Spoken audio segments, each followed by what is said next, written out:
गाड़ी जो है ना बड़े बड़े गड्ढों में चली जाएगी ना तो आपको फील ही नहीं होगा कि गाड़ी गड्ढे में गई है। बाकी हम लोग माइलेज की बात कर लेते हैं। तो माइलेज मैं आपको बता दूं, इसके बाद जो मुझे इसका दूसरा डिसएडवांटेज लगता है वो इसका। स्वागत है आपका मेरे YouTube चैनल अभी गैरेज में। और आज की इस वीडियो में मैं करने वाला हूं अपने रॉयल एनफील्ड बुलेट 350 की फुल ओनरशिप रिव्यू।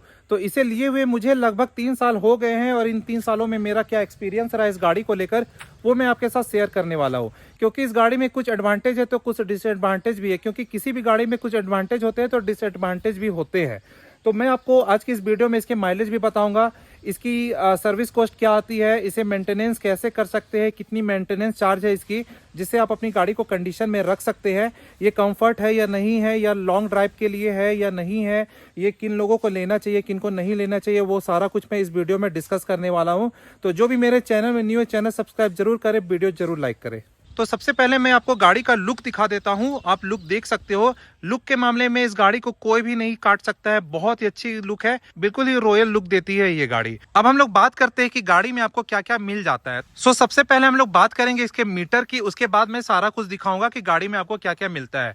तो सबसे पहले यहाँ आप मीटर देख सकते हो। ये मीटर वही मीटर है जो कि पुराने बुलेट में आता था और कलर भी वही है जो कि पहले वाले बुलेट में आता था। यहाँ पर आपको कोई भी फ्यूल मीटर नहीं मिलता है, बस एक साइन दे दिया गया था यहाँ पर, जब भी फ्यूल कम होती है तो वो जल जाता था, लेकिन वो कभी काम करता है कभी काम नहीं करता है। और यहाँ एबीएस का आप साइन देख सकते हो। तो यहाँ पर आपको वही मिलेगा, पुरानी वाली ही बुलेट के जो भी मीटर वगैरह मिलते थे वही आपको यहाँ मिलने वाला है। उसके बाद जो इसके टैंक की कैपेसिटी है ना वो 13 लीटर की है, 13 लीटर आप भरवा सकते हैं। तो मैं बोलूँगा कि मेरे हिसाब से टैंक की जो कैपेसिटी है वो भी ठीक ठाक है। और सीट के मामले में आप यहाँ देख सकते हो, सीट की चौड़ाई भी काफ़ी अच्छी है, तो आप इसमें आराम से बैठकर थोड़ा लॉन्ग ड्राइव भी जा सकते हो। और बाकी आपको इसमें बैटरी यहाँ पर मिल जाता है, जो कि बैटरी इसके अंदर है, और एक बॉक्स यहाँ पर मिल जाता है। पीछे की लाइट की बात करें तो इस टाइप की कुछ लाइट आपको मिल जाती है, 2 इंडिकेटर यहाँ पर होते हैं। आप इधर का भी लुक यहाँ पर देख सकते हो। और साइलेंसर आप देख सकते हो इस टाइप का है। मैंने साइलेंसर चेंज करवाया है, वो भी मैं आपको बताऊंगा कि आप कौन सा साइलेंसर लगवा सकते हो। सबसे पहले हम लोग बात करेंगे गाड़ी के कुछ डिसएडवांटेज की, उसके बाद मैं आपको गाड़ी के कुछ एडवांटेज भी बताऊंगा। तो पहला डिसएडवांटेज मुझे यह लगता है इस गाड़ी का, इसका सोकर। गाड़ी जब भी गड्ढे में जाएगी ना तो आपको बहुत ही ज्यादा फील होगा कि गाड़ी गड्ढे में गई है, क्योंकि इसका सोकर जो है ना बहुत ही हार्ड है, बाकी गाड़ियों की तरह सॉफ्ट नहीं है।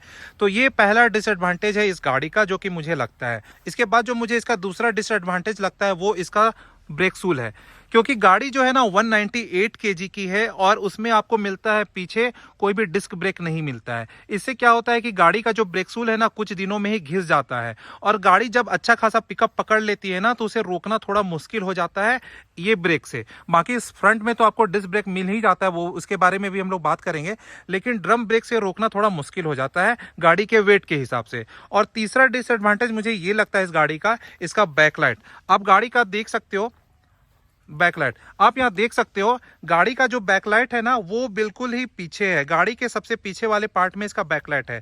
तो ये क्या होता है, जब भी आप गाड़ी पीछे करोगे तो ये कभी टूट जाती है, या कोई भी गाड़ी अगर सामने आती है ट्रैफिक में तो वो इसे ही आकर ठोक देती है, जिससे ये टूट जाता है। तो ये तीसरा इसका डिसएडवांटेज है।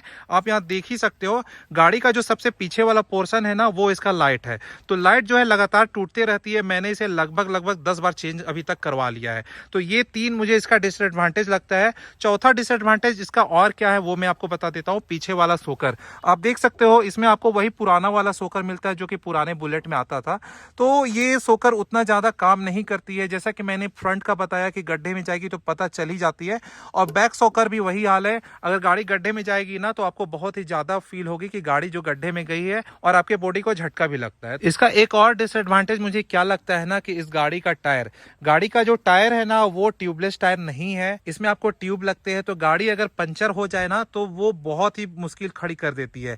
अगर आपकी गाड़ी के टायर इसमें पंचर हो जाए तो आपको ना इसे धकेलने में हालत खराब हो जाएगा, हो सके आपका दिन ही खराब हो जाए, क्योंकि गाड़ी बहुत ही भारी है। और इतनी भारी गाड़ी में अगर ट्यूबलेस टायर मिल जाता तो बहुत ही अच्छा होता। कंपनी वाले अभी भी इस गाड़ी में ट्यूबलेस टायर नहीं दे रहे, क्योंकि वो इसे ओल्ड मॉडल की तरह ही मेंटेन करने में लगे हुए हैं। तो ये इसका मुझे एक डिसएडवांटेज लगता है। तो ये 3-4 डिसएडवांटेज है इस गाड़ी के। और जैसा कि मैंने पहले बताया कि गाड़ी में कोई भी फ्यूल मीटर नहीं है, तो जब भी आप गाड़ी कहीं लेकर जाओगे ना, तो आपको ये पता करने में बहुत प्रॉब्लम होगी कि गाड़ी में कितनी पेट्रोल है नहीं है। इससे क्या होता है, कभी कभी रास्ते में भी गाड़ी की पेट्रोल खत्म हो जाती है तो आपको पता नहीं चलेगा। उसके लिए आपको टैंक खोल करके बराबर चेक करते रहना होगा कि गाड़ी में कितनी पेट्रोल है। तो ये कुछ डिसएडवांटेज थे इस गाड़ी के। बाकी हम लोग इसके एडवांटेज की बात कर ले तो गाड़ी में एडवांटेज बहुत ही ज़्यादा है। पहला एडवांटेज क्या है गाड़ी में कि देखिए, जैसा कि मैंने अभी बोला कि सोकर इसका बहुत ही हार्ड है, लेकिन ये भी है इस गाड़ी में कि गाड़ी जो है ना बड़े बड़े गड्ढों में चली जाएगी ना तो आपको फील ही नहीं होगा कि गाड़ी गड्ढे में गई है। क्यों? क्योंकि जो इसका टायर की वजह से, क्योंकि जो इसका टायर है ना वो बहुत बड़ा है, और टायर की वजह से क्या होता है, जो गाड़ी गड्ढे में जाती है तो थोड़ा आपको कम फील देती है। तो ये इसका पहला एडवांटेज लगा। दूसरा एडवांटेज मुझे इसका क्या लगा, इसका सीट। इसका सीट जो है ना बहुत ही कंफर्ट है, काफ़ी अच्छा इसकी चौड़ाई है, तो जो थोड़े मोटे लोग भी है वो भी इसमें आसानी से बैठ सकते हैं। तो ये अच्छी चीज है गाड़ी में कि इसकी सीट जो है बहुत कंफर्टेबल है। ठीक है। तीसरा, मैं इसके लुक की बात कर लूं तो इसकी लुक जो है ना बहुत ही अच्छी है। गाड़ी जब चलती है तो रॉयल लुक देती है, आपको मजा आएगा चलाने में। जो भी इसे लेना चाह रहे हो तो आप इसे ले सकते हो, बहुत ही मजा आता है इस गाड़ी को चलाने में। और चौथा एडवांटेज की हम लोग बात करें तो इस गाड़ी में जो पिकअप है ना बहुत ही अच्छी है। गाड़ी तुरंत ही पिकअप पकड़ती है और अच्छा खासा ये स्पीड पकड़ लेती है कुछ ही समय में। तो ये अच्छी बात है, इसका कुछ एडवांटेज है इस गाड़ी का।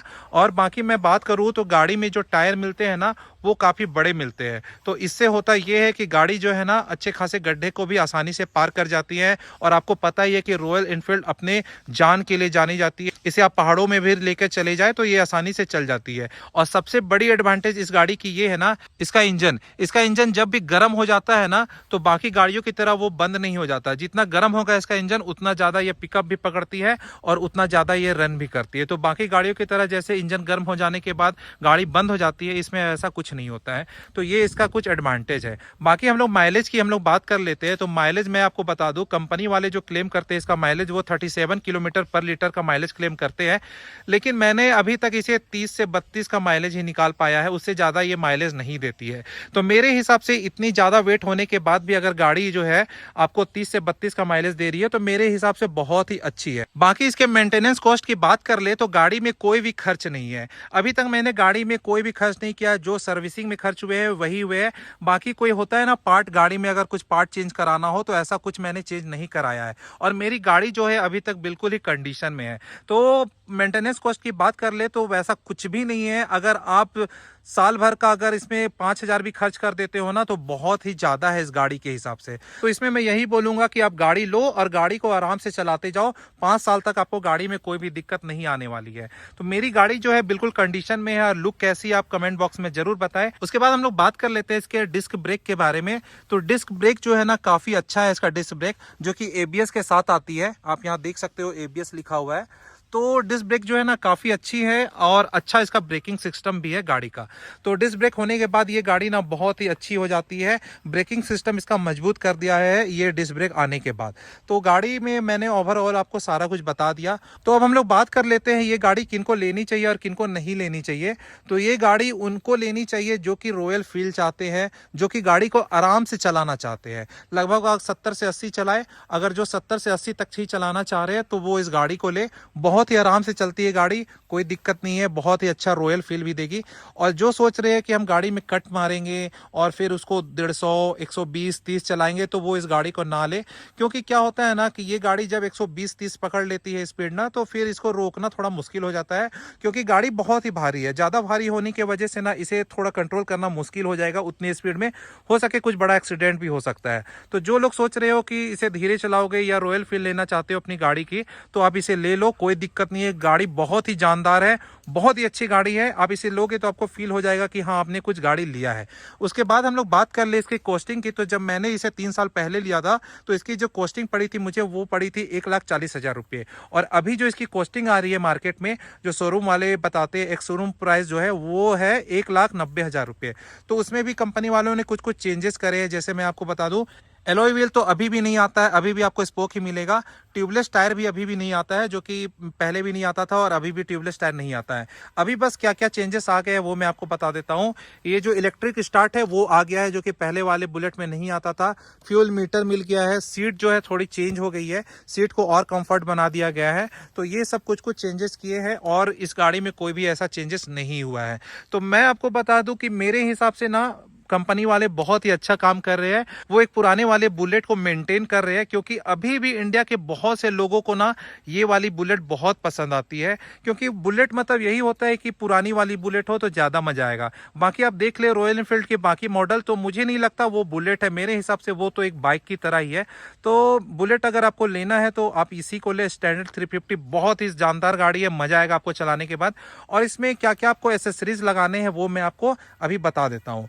तो एसेसरीज में आपको कुछ नहीं करना है, सीट कवर लगा लेना है, जो कि बहुत ही जरूरी है। सीट कवर बहुत जरूरी है। उसके बाद आपको एक लेग गार्ड जरूर लगाना है।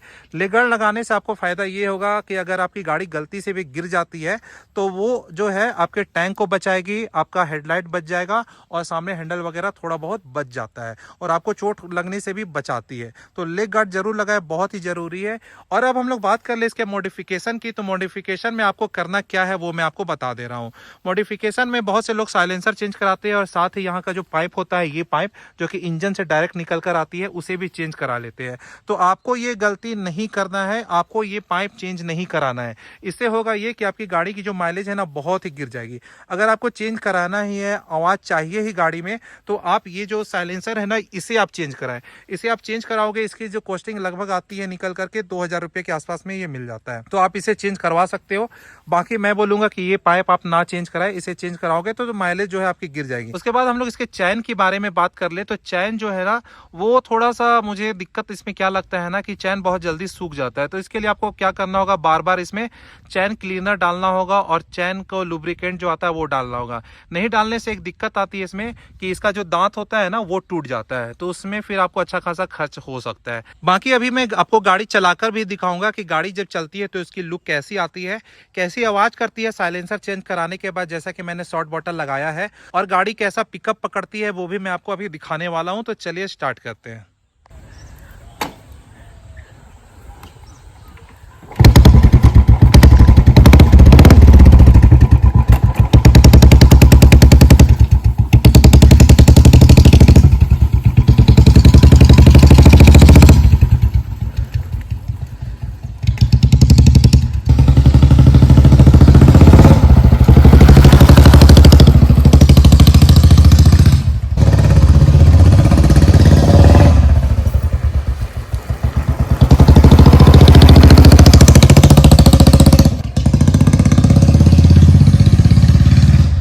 सो गाइस, आपने गाड़ी की आवाज़ तो सुन ली। अब मैं आपको गाड़ी का पिकअप भी दिखा देता हूँ कि गाड़ी कितनी जल्दी स्पीड पकड़ती है, और इसे रोकना कितना इजी है या दिक्कत होती है इसे रोकने में, वो मैं आपको दिखा देता हूँ।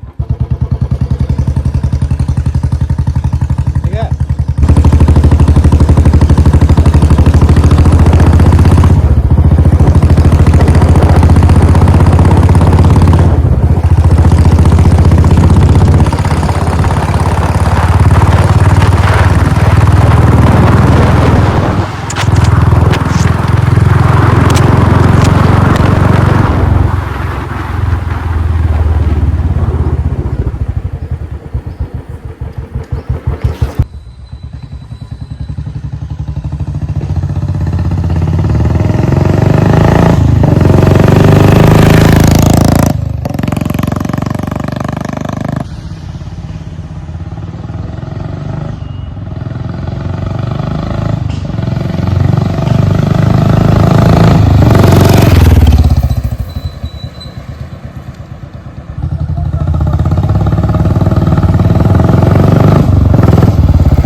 सो गाइस, आपने देखा कि गाड़ी की जो ब्रेकिंग सिस्टम है वो ठीक ठाक है, और अगर कंपनी वालों ने इसमें डिस्क ब्रेक दे दिया होता तो थोड़ी और ज़्यादा हो जाती।